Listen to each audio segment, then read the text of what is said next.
오전에 마태복음을 통해서 동방박사의 헌신이라는 제목의 말씀을 생각해 봤습니다. 예수님 탄생하시고 아기 예수에게 경배하는 장면이죠. 여기 보니까 때가 참에 하나님이 그 아들 예수님을 보냈다. 같은 내용이지만 마태복음보다 갈라디아서가 더 먼저 기록이 됐습니다. 그러니까 아마 예수님이 이 땅에 오셨다라고 하는 기록을 먼저 마태복음보다 남긴 것이 오늘 이 갈라디아서인데, 우리가 마가복음 1장 15절에 보면 때가 찼고 하나님 나라가 가까웠으니 회개하고 복음을 믿으라, 이런 말씀이 있죠. 거기도 보면 때가 찼다. 여기도 보니까 때가 찼다. 찼다라고 하는 말은 무슨 말이냐면 충만하다, 이런 뜻이거든요. 그러면 이 아담 이후에 여러분과 저에게 하나님께서 원대한 구속 계시를 주셨는데, 그 원대한 구속 계시의 주인공이 예수님 아닙니까?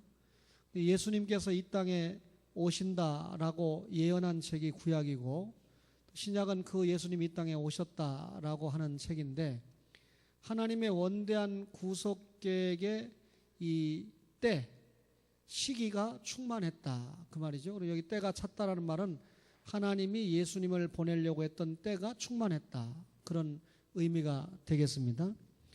근데 히브리서 1장 1, 2절에 보면 옛적의 선지자들로 여러 모양 여러 부분으로 말씀했는데, 예수님이 이 땅에 오시는 일에 대해서 선지자들이 여러 부분 여러 모양으로 얘기했는데, 마지막 날에 하나님이 아들을 통해서 이 땅에 말씀하셨다, 아들을 보내셨단 말이죠. 구약의 선지자들의 역할이 뭡니까? 예수님이 이 땅에 오신다라고 하는 것을 알려주는 역할이었죠. 근데 그 예수님이 이 땅에 오셨어요. 마태복음 2장 1절에 보니까, 용서하세요, 누가복음 2장 1절에 보니까 예수님 탄생 당시에 가이사 황제가, 아구스도 황제가 어떻게 했습니까? 호적을 해라. 이래서 예수님의 어머니 아버지가 호적하러 베들레헴으로 가잖아요.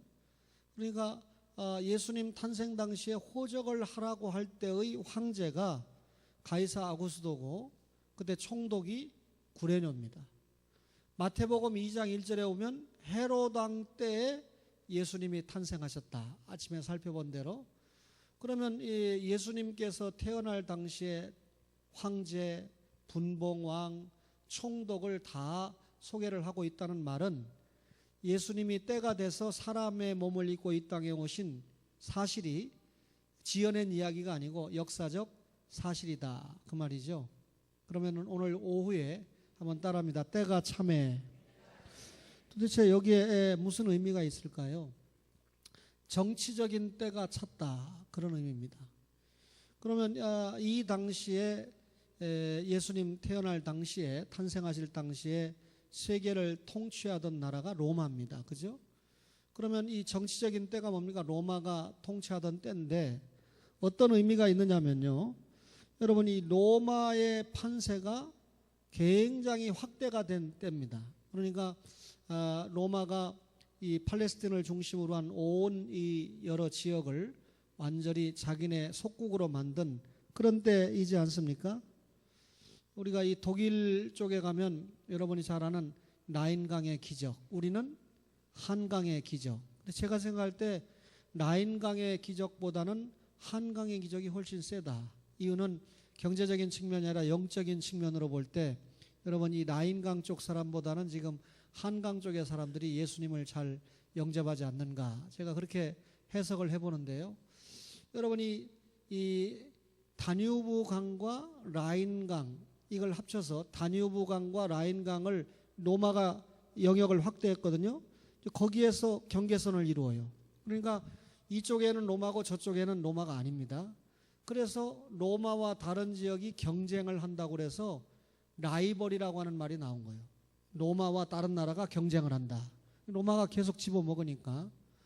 근데 그 라이벌이라고 하는 단어에서 리버, 강이 나왔잖아요. 그리고 다뉴브 강과 라인강을 사이에 두고 로마와 다른 지역이 대치를 한다, 그런 의미에서 라이벌도 나왔고 리버라고 하는 단어도 나왔어요. 어쨌든 이렇게 로마가 굉장히 그 당시에 영역을 확대했는데, 세계를 이 지배하는 로마에 있어서 이 유대인의 예수님이 유대인의 왕으로 이 땅에 왔다. 별거 아니잖아요. 로마 입장에서 볼 때는. 그러나 로마에게 예수님이 탄생했다라고 하는 사건은 대단한 사건으로 퍼지게 된다. 그 말이죠. 따라서 정치적인 때가 무르익었다는 건 로마의 판세가 확대됐을 때 예수님이 오셨다. 뿐만 아니라 우리가 로마를 이야기할 때는 로마의 이 공공도로, 공적으로 만들어 놓은 도로를 언급하지 않을 수가 없는데 모든 길은 로마로 통한다 그랬는데, 이 로마의 이 가이사 군대가 이웃을 정복하기 위해서 또 통치하기 위해서 군대를 보내는데, 그 군대가 가려면 길이 잘 뚫려 있어야 되거든요. 길이 없으면 착착 목적대로 군대가 갈 수가 없죠. 그래서 그 당시에 로마가 군대를 뚫는데 어떤 학자가 발표하기를 8만 5천 킬로의 도로를 뚫어 놓았다.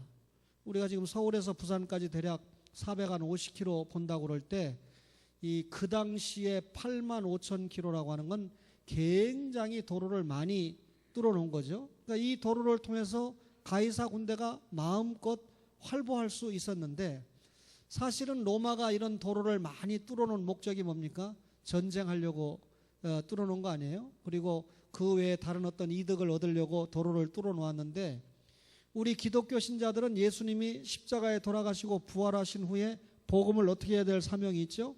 전파해야 될 사명이 있는데, 우리도 복음을 전파할 때 이미 로마가 뚫어놓은 길을 통해서 사통오달이라고 그러죠. 이리도 갈 수 있고 저리도 갈 수 있고 마음껏 복음을 전할 수 있으니까 얼마나 멋진 일입니까? 그죠? 여러분, 도로가 많이 잘 돼 있고 전철도 있고 교통이 많이 좋지요. 여러분 집에 다 차 한 대씩 있지요. 이렇게 하나님이 축복을 주신 이유가 뭡니까? 이런 도로나 여러분의 자동차를 통해서 예배 잘 드리고 하나님 앞에 여러분 받은 사명, 복음 전파를 잘 하라고. 그죠? 동생이 예수를 잘 안 믿는다? 성탄절 예배 마치고 쫓아가는 거예요. 차 타고 가서 또 만난 거 사주고 또 복음 전하고. 그죠? 또 영종도에 사시지만 멀다고 안 하고 다리 건너서 부지런히 차 타고 와서 또 예배 드리고. 할렐루야. 어쨌든 여러분, 이 로마의 공공도로가 넓었다라고 하는 건 주님이 이 땅에 오셔서 주님의 복음이 전파될 수 있는 여건이 성숙됐다, 그 말 아닙니까? 또 이 정치적인 준비가 됐다. 예수님이 이 땅에 오실 때 정치적인 준비가 됐다고 할 때 언어의 통일을 말하지 않을 수가 없어요. 제가 지금 중국에 가서 복음을 전하려고 하면 물론 조선족 말고요, 중국어를 할 줄 알아야 되잖아요. 쇠쇠밖에 몰라요. 또 제가 만약에 일본에 가서 복음을 전하려고 하면 일본어도 알아야 돼요. 그죠? 지난 주간에 제가 이 박상철 원장이 만나자고 그래서 목요일 날 저녁 7시 반에 디딤첸지 뭐 어떤 식당에서 만났는데, 야, 둘이 밥 먹고 밥값 내는데 11만 원 내는데 이게 내가 또 녹화돼서 내가 말 못하지만 원통하고 절통하고 분통하더라고요. 내가 11만 5천 원 내니까 5만 5천 원짜리 밥을 먹었는데 뭘 먹었는지 모르겠어요. 그러나 3시간 정도 대화를 했는데 이분이 일본말을 잘한다 하더라고요. 일본에서 10년 동안, 그러니까 국내에서 의대를 나오고 일본에 가서 약 10년 동안 좋은 치과 원장님을 만나서 이렇게 교육을 받았는데, 근데 뭘로 소통했느냐 물어보니까 일본어로 소통을 했다고 하는 거 보니까 일본어를 잘하는 거예요. 뭐 할 얘기가 많지만, 또 제가 여러분 이 영어권에 가서 복음을 전하려면 영어를 잘해야 되고, 필리핀 사람에게 전하려면 따갈로그를 잘해야 되죠. 얼마나 이게 힘들어요. 근데 옛날에 선교를 잘하신 분들은 정말 이 언어에 굉장히 은사가 있는데, 우리나라 사람보다는 유럽에 있는 사람들이 언어의 은사를 갖기가 좋아요. 왜냐하면 독일 말이나 불란서 말이나 포르투갈어나 거기거든요. 그러니까 하나만 제대로 하면 조금씩만 머리 돌아가면 옆에 나라 공부를 잘할 수 있는데, 우리는 이 한글이 우리 말이다 보니까 여러분 뭐 중국어나 일본어 배우는 데는 좀 유리할지 몰라도 라틴어, 독일어, 프랑스어 이쪽으로 가는 데는 좀 애로사항이 많아요. 그죠? 그런데 여러분 이 BC 300년경에 알렉산더 대왕이, 헬라의 알렉산더 대왕이 로마 이전에 세계를 한번 정복했거든요. 이 사람이 굉장히 조예가 많은 사람인데, 알렉산더의 세계 정복으로 말미암아 근동의 모든 언어가 헬라어로 통일돼 버렸어요. 그걸 우리가 코이네 헬라어다. 코이네라고 하는 말은 보편적인 이런 뜻인데 보편적인 언어가 코이네 헬라어예요.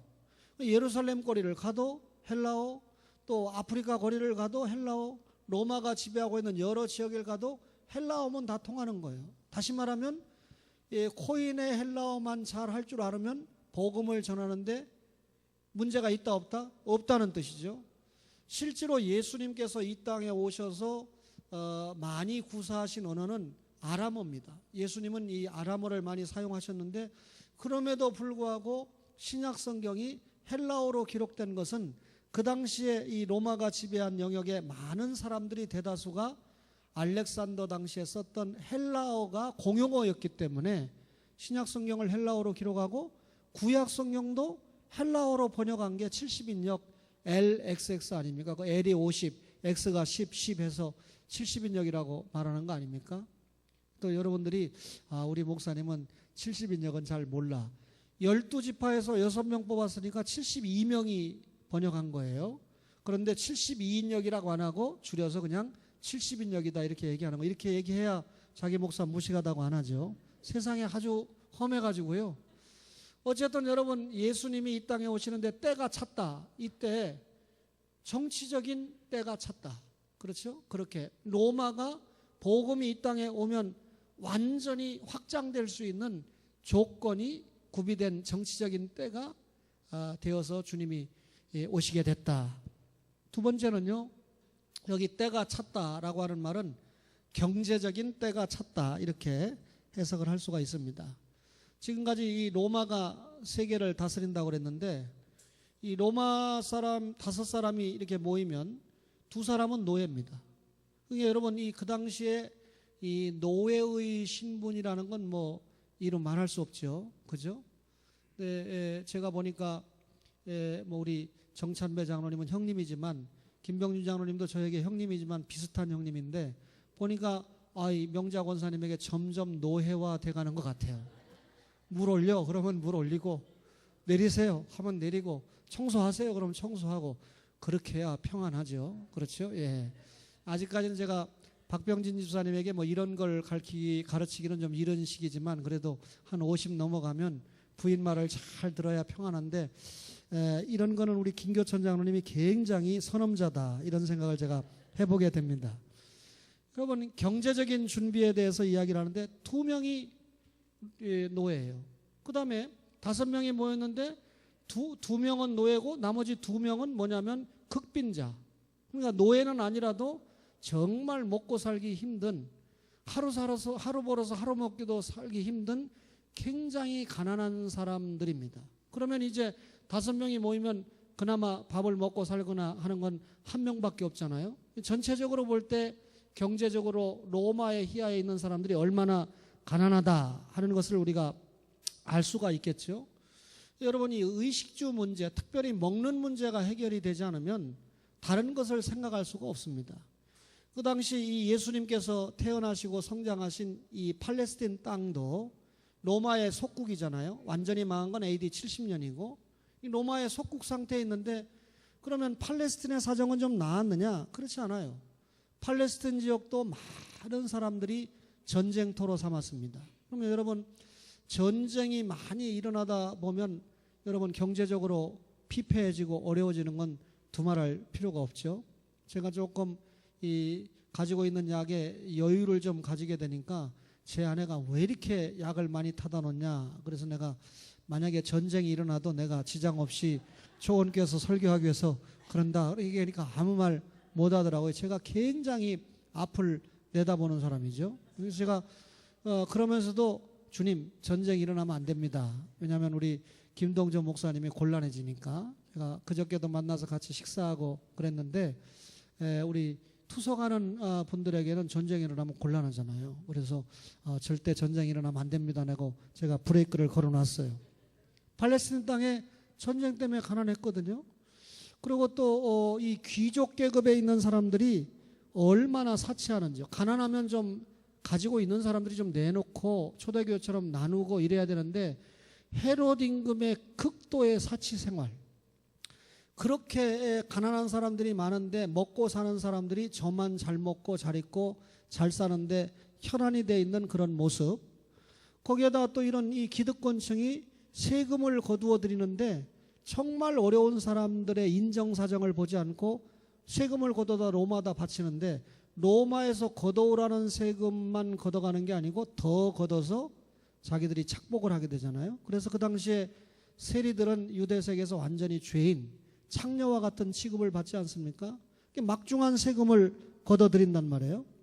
예수님께서 오죽하면 제자들에게 너희는 이렇게 기도해라 하고 기도를 가르치면서 오늘날 우리에게 뭐 할 양식을 주옵시고 일용할 양식을 주옵시고 그렇게 기도하라는 거예요. 그러니까 우리가 주님 앞에 와서 주님 저희에게 좀 이 경제적인 여건을 좀 허락해 주시고 좀 채워주세요 이렇게 기도한다고 해서 잘못된 기도는 아닙니다. 근데 여러분 늘 거기에만 매달려 있으면 결국은 나 중심의 기도가 되지만 어쨌든 예수님께서 가르쳐 주신 기도에 그만큼 이 경제적인 절박성이 묻어난 거죠. 그러니까 오죽하면 일용할 양식을 위해서 기도해라. 누가복음 4장 16절에 보면 가난한 사람에게 복음을 전파하게 하시려고. 그러니까 복음 전파를 받는 대상이 부자예요, 가난한 사람이에요? 가난한 사람이, 물론 영적으로 가난한 사람입니다. 그리고 그 시대의 상황으로 볼 때 경제적으로도 굉장히 가난한 사람이에요. 지금 가난한 사람들이 복음을 잘 받거든요. 1960년대 쭉 하고 여러분 기도했던 사람들이 얼마나 가난했던 사람들입니까? 부자가 되니까 기도도 잘 안 해요. 부자가 되니까 신앙생활도 잘 안 하려고 그래요. 여러분 옛날에 비하면 지금 얼마나 부자입니까? 어쨌든 이 팔레스틴 땅이 그렇게 가난했어요. 그래서 예수님께서 수고하고 무거운 짐진 자들아 다 내게로 오라. 내가 너희를 쉬게 하겠다. 수고하고 무거운 짐진 자라고 하는 속에 여러분 영적으로 짐진 것도 포함되지만 육신적으로 여러 가지 수고하고 무거운 짐진 것도 포함이 되거든요. 그러니까 팔레스틴 지역의 사람들, 로마히아에 있는 사람들이 대다수가 다 가난하고 경제적으로 굉장히 어려워요. 여러분 아까 가난할 때 주님 앞에 주여 도와주세요, 우리 자식 학비를 주세요, 먹을 거 주세요 매달렸던 것처럼 지금 이 시대에 살고 있는 사람들이 너무 먹고 살기가 힘드니까 하나님께서 약속하신 예수님이 빨리 오시면 좋겠다라고 간절히 경제적으로 기다리고 있다는 거죠. 그러니까 이런 경제적인 때가 성숙해졌을 때, 충만해졌을 때 누가 오셨다는 겁니까? 예수님이 오셨다 그 말입니다. 뿐만 아니라 여기 때가 찼다 이 말은 사회적으로도 때가 찼다 그 말입니다. 여러분 조금 전에 제가 노예 제도에 대해서 언급을 좀 했습니다만 여러분 얼마나 가혹합니까? 여러분 우리가 이 북쪽 지역에, 북한 지역에 돌아가는 모습을 볼 때 정말 이 일반 백성들이 노예와 같은 그런 생활을 하고 있잖아요. 여러분 그 당시 이 노예는 생산하는 도구, 농업의 도구, 그러니까 기계에 불과했지 인격을 가진 사람으로서 대우를 받지를 못했습니다. 그러니까 이 사회적인 때로 볼 때 분명히 노예도 사람인데 하나님이 만든 이 창조적인 하나님의 형상대로 지음받은 사람인데 그만 이 노예들이 도구 취급을 받고 있었단 말이에요. 아까 말했지만 5명이 모이면 2명 정도가 노예였으니까 그 수가 상당히 되었다라고 하는 걸 알 수가 있죠.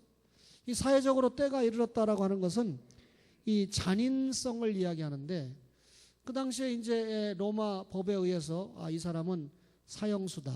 요즘 우리나라가 웬만하면 그 사형을 언도하지 않고 또 사형이 언도가 됐다고 해도 처형을 하지 않는 그런 시대에 살고 있는데 유형 처리가 아직도 우리와 함께 숨을 쉬고 살고 있다는 건 제가 생각할 때 좀 불만스러운 면이 없지 않아 있어요. 그죠? 이 여성들을 23명이나 잔인하게 죽였는데 아직까지 살아있다. 그런데 인천에 뭐 때문에 그랬는지 모르겠지만 내 기억이 안 나는데 성경이 아니니까 자기 어머니도 죽이고 형도 죽인 이 못된 인간이 있었죠. 그런데 국민참여재판에서 1명 빼놓고 나머지가 다 이 사람은 사형받아야 된다. 그리고 한 명은 무기징역을 받아야 된다. 그런데 사형 온도가 떨어졌어요. 그러니까 이 고륙을 그렇게 비참하게 죽인 이 페르나에 대해서 사형을 언도할 만큼 이 나라가 이제 좀 경종을 울리는 그런 판결을 한 것 같은데, 이게 부산에서 일어난 사건이 아니고 인천에서 일어난 사건이기 때문에 여러분과 저가 좀 회개를 해야 되겠다. 부산에는 사건이 많이 일어나는 게 당연합니다. 왜냐하면 100명 모이면 8명밖에 예수 안 믿으니까. 근데 인천은 100명 모이면 36명은 그래도 교회 나간다고 보면 이 범죄율이 좀 떨어져야 되잖아요. 근데 이런 극악한 범죄가 아직도 인천에서 일어나고 있다는 것은 이 초원의 여러분과 저가 좀 회개할 제목이다, 이런 생각을 하고 있습니다. 회개 잘해야 돼요. 그죠? 그래야 주님이 살 길을 열어주시지 않습니까? 지금 사회적인 때를 얘기하는데, 이런 사형수, 그러니까 로마의 치하에서 사형수가 생기면 어떻게 죽이냐면 총을 빵 쏴서 죽이거나 저 북한에 저렇게 죽이거나 그게 아니고요, 맹수하고 싸움을 붙여요, 사형수를. 그러면 여러분 뭐 맹수하고 싸워봐야 뻔한 거 아닙니까? 그래도 사람의 본능이 지가 아무리 사형수라고 해도 맹수에게 죽지 않으려고 가진 애를 쓸 거 아닙니까? 그러나 여러분 맹수에게 결국 비참하게 죽게 되죠. 사회적으로 그런 걸 보면서 즐기고, 노예들 싸움을 붙이는 그런 격투기를 통해서 즐기고, 사회적으로 보면 굉장히 죄가 물어있고 이 노예 군인들을 통해 가지고 싸움을 붙이고 하는 이런 잔인한 사회적인 모습을 보이고 있을 때가 이때였습니다. 언젠가 제가 한번 말씀을 드렸지만 노예들끼리 싸움을 붙여요. 한 5명 정도 노예끼리 싸움을 붙여서, 노예는 뭐 도구니까 죽든지 말든지, 노예 5명이 싸워가지고 하여튼 서로 패든지 물든지 어떻게 하더니 마지막 살아남는 한 명에게는 자유권을 주겠다, 노예에서 해방시켜 주겠다. 근데 여러분 이제부터는 이 사람이 내가 이 친구를 죽이고 자유권을 얻느니 내가 차라리 인도적인 차원에서 맞아 죽고 말지, 이게 아닙니다. 4명을 예를 들어서 죽이면 자기가 살아남아서 자기만 해방되는 게 아니라 자기하고 결혼하고 살면서 전혀 애를 낳고 사는 부인이지만 부인 대우 못 봐줘. 이건 이 자신도 그렇고 아내도 주인의 뭐에 불과합니까? 도구에 불과한 거예요. 그러니까 떼놓으면 떼놓는 거고 때리면 맞는 거고 일 시키면 일해야 되는 거고. 근데 내가 이겨가지고 해방을 받으면 아내도 자유시민이 되는 거죠. 거기다가 자기의 사랑하는 아들, 딸이 있는데 이 아들, 딸도 아들, 딸이 아닙니다. 주인의 장차 이 도구에 불과하죠. 그러니까 예비된 도구죠. 이 아버지, 어머니 이 노예가 힘이 없을 때 팔아먹고 이 아이들이 크면 다시 노예로 부려먹는데, 자기가 상대방을 다 죽여가지고 이 아들과 딸도 해방을 받아서 시민권을 갖게 되니까 이 노예로서는 다른 노예들을 죽이는데 젖먹던 힘이 아니라 모든 것을 동원해서 격투기를 하는 거예요. 그러면 그걸 보고 로마 사람들이 좋다고 즐겁다, 사람 죽어가는 거 보고 좋다고 이렇게 하고 있는 시대죠. 사회적으로 극악하게 악한 때입니다.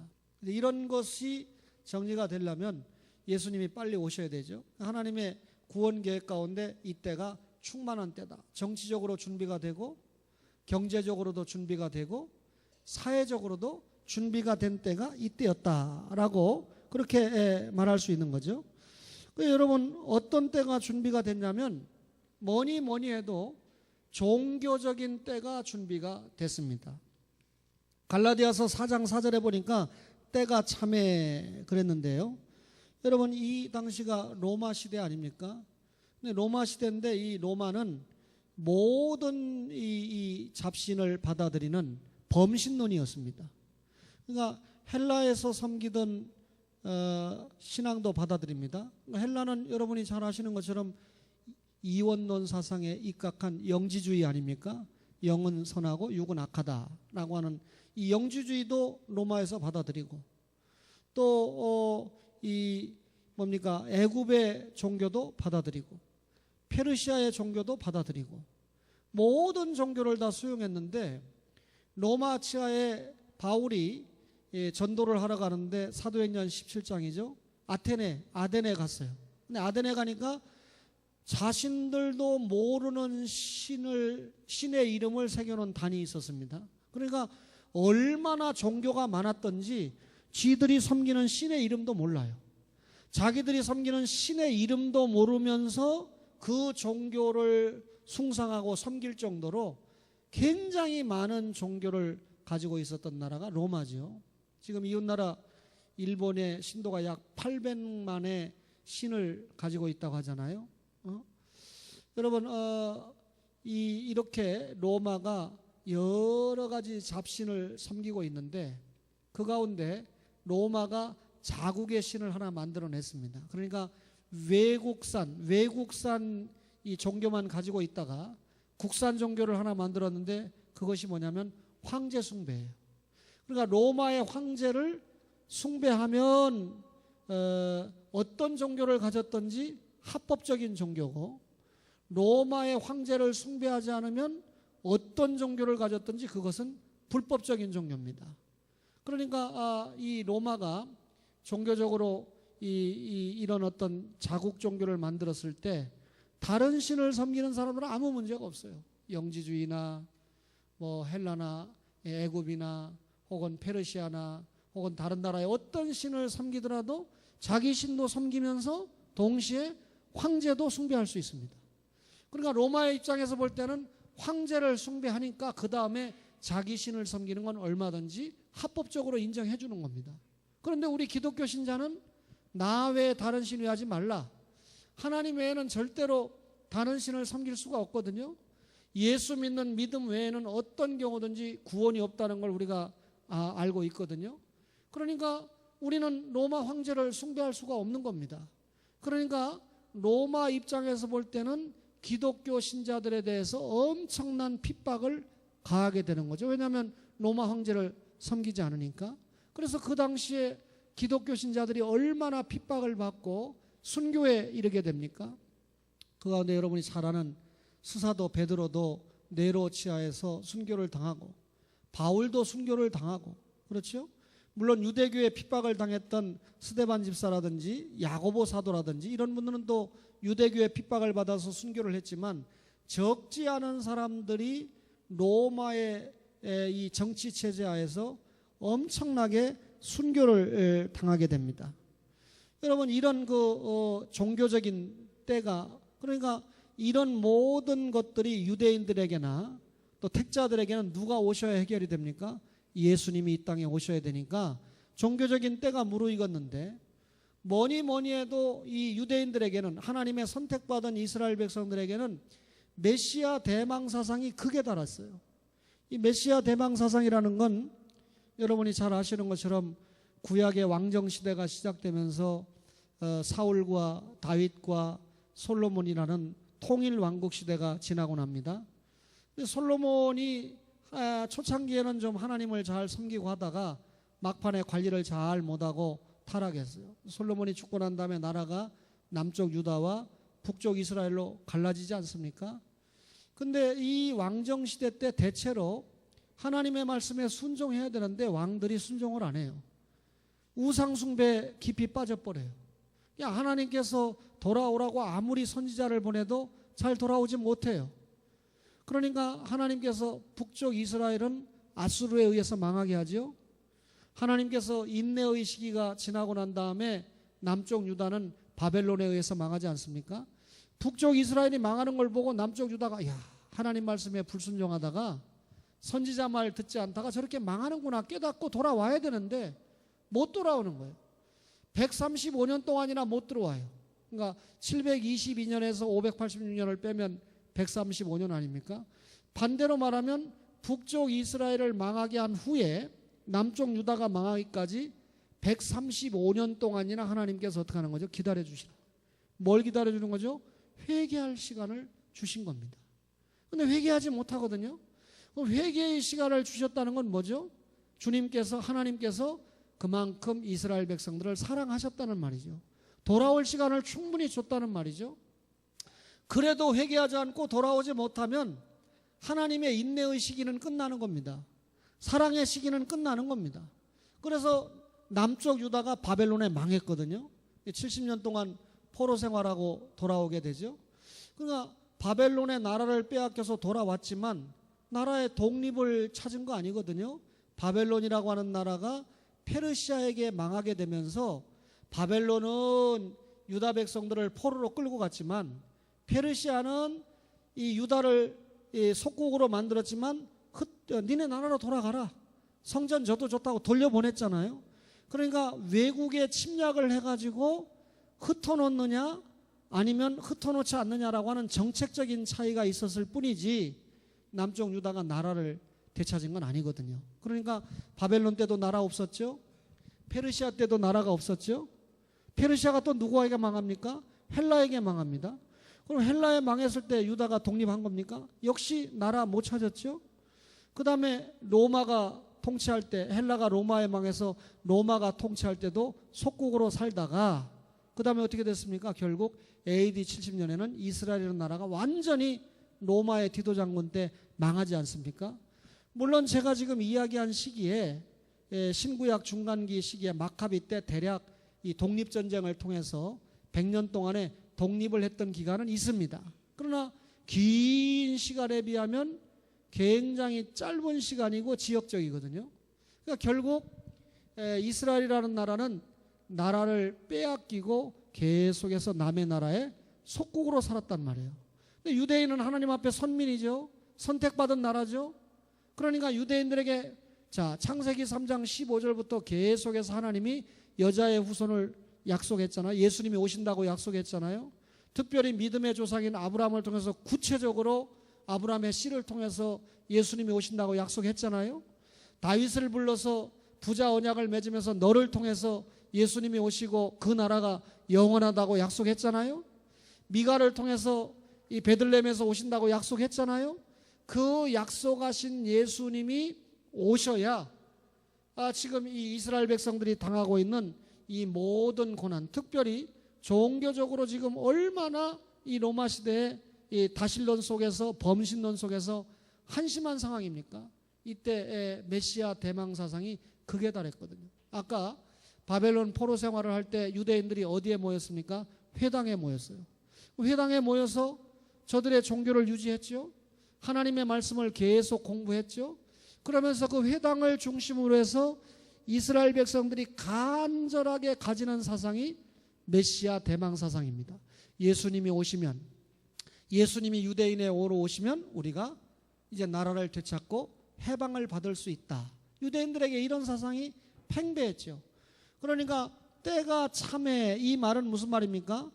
뭐 정치적이거나 경제적이거나 사회적인 때만 찬 것이 아니고 종교적으로도 때가 찼다. 그러니까 예수님이 이때 오시지 않으면 안 될 만큼 이 종교가 굉장히 타락했고, 그 가운데도 하나님의 선택받은 유대 백성들은 그 예수님이 오시기를 대망 또 대망하고 살았기 때문에 누가 오셔야 해결이 납니까? 예수님이 오셔야 해결이 난다는 겁니다. 그래서 여러분, 구약의 장구한 시간을 통해서 예수님이 오신다고 예언된 예수님이 마침내 때가 참에 어떻게 됐어요? 하나님이 그 아들을 보냈다. 이 말은 예수님이 사람의 몸을 입고 이 땅에 오셨다. 거기 보니까 여자에게서 나게 했다. 마리아의 태를 빌려서 이 땅에 오시게 했다. 예수님이 어디에서 태어나셨습니까? 베들레헴에서 태어나셨습니다. 어디에서 성장하셨습니까? 애굽에 잠시 피난 갔다 오셔가지고 나사렛에서 성장하셨는데 나사렛에서 가장 오래 사셨죠. 그래서 예수님을 나사렛 예수라고 하잖아요. 그리고 3년 동안 갈릴리를 중심으로 전도하셨죠. 그 다음에 예루살렘에서 십자가를 지시고 부활하시지 않았습니까? 여기까지 설교했는데 우리 교회 장시원 집사님이 우리 목사님이 설교를 너무 잘하는데 그걸 알아들어야지. 그 이야기는 장 집사님은 알아들으신다는 뜻이죠. 어떤 성도가 왔는데 목사님의 저런 설교를 알아들어야 믿음이 자라지, 이런 말씀을 하실 때 그 설교를 알아들어야 믿음이 성장하지, 이 말은 자신은 그 설교를 알아듣고 계시다, 이 말이죠. 이게 초원교회 80세가 넘은 할머니들의 영적인 수준입니다. 그러니까 제가 이렇게 쉽게 설교하려고 애를 쓰는데도 가끔 집에 가면 제 아내가 설교가 너무 어렵습니다. 이 설교하면서 성경 말씀만 하니까 이게 어렵다고 인식이 됩니까? 그렇다고 제가 이 종교적인 때 한마디 해놓고 자꾸 내가 어렸을 때 뭐 어떻고 할머니가 어떻고 신앙이 어떻고 제가 어제 그저께 당숙이 돌아가셔서 갔는데 그분이 언제 장로님 되셨는지 난 모르는데 저희 어머니가 선산에 유일하게 그 많은 조상들 가운데 유일하게 예수 믿고 권사 이렇게 선포해서 제가 돈 들여가지고 비석 안 하려다가 좀 이 불신자들이 많이 출입하고 그러니까 예수 믿는 사람이 여기 점령한다라는 뜻으로 십자가 딱 달아가지고 권사 박명옥 이렇게 써놨는데 이제 뭐 그 옆에 장로라고 하는 분이 한 분 들어오게 생겨서 그래서 제가 이 설교 중에 좀 곤란한 얘기지만 제가 당회해가지고 다음 주에 저희 아버지 모셔다가 장로로 안수하려고 지금 마음 먹고 있습니다.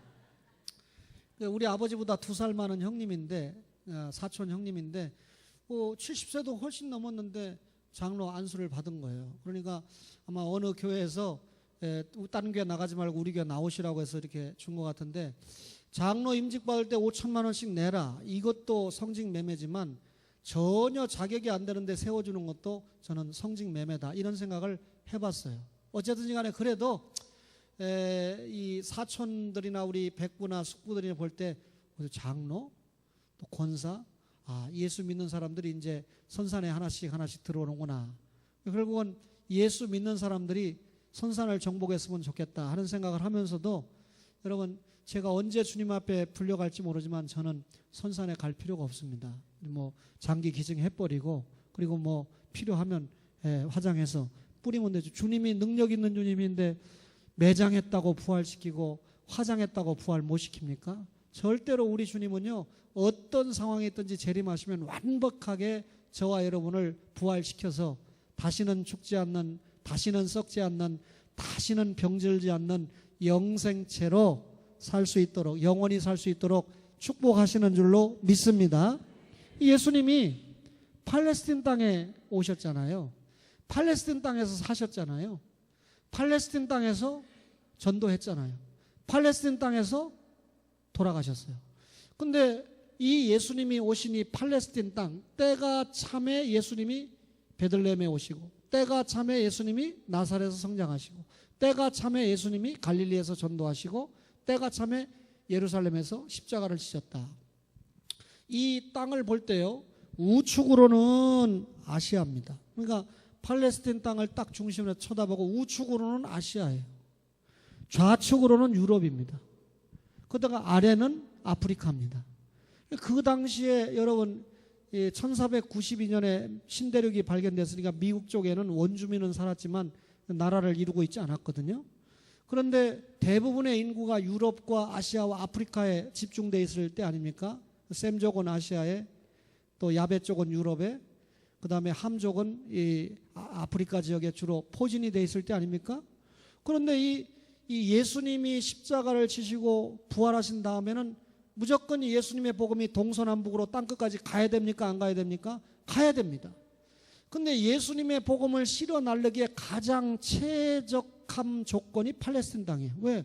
아시아, 유럽, 아프리카 다 연결되니까 예수님께서 이렇게 가나안 땅을 통해서 이 땅에 오시고 사시고 죽으신 것이 하나님의 때와 무관하지 않다. 그 말입니다. 예수님이 가나안 땅에서 오셨죠. 예수님이 때가 참에 여러분 이 여자에게서 나신 것은 성탄인데 예수님께서 이 땅에 오셨는데 이건 구약 예언의 성취잖아요. 첫사람 아담이 범죄 타락할 때 하나님이 아담에게 여자의 후손 약속했잖아요. 그 여자의 후손이라는 말은 여자를 통해서 이 땅에 오시는 예수님을 얘기한 거 아닙니까? 그 여자의 후손이 사탄의 머리를 부수어 버립니다. 승리한다는 말이죠. 사탄은 예수님의 발꿈치를 상하게 합니다. 예수님이 십자가에 매달린다는 말이죠. 따라서 이미 창세기 3장 15절에 여러분과 저가 믿을 십자가의 복음을 우리에게 알려주셨는데 그때부터 장구한 세월 동안에 예수님을 이야기하다가 말라기 4장 2절에 공의로운 해가 떠올라서 치료하는 광선을 바란다. 공의로운 해가 예수님이죠.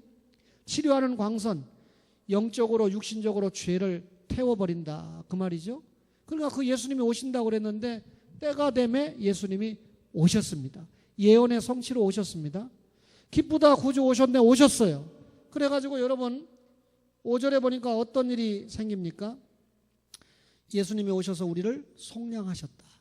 구원하셨다. 율법의 요구인 죄의 삭을 없애버렸다.